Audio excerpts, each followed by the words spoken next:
Kasi pumunta ako sa suncellular.com.ph tapos clinic ko yung customer service at yung phone configuration guide.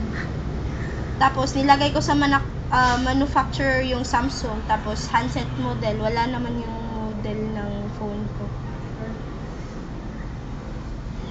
C3303K. Opo. Hindi, Samsung.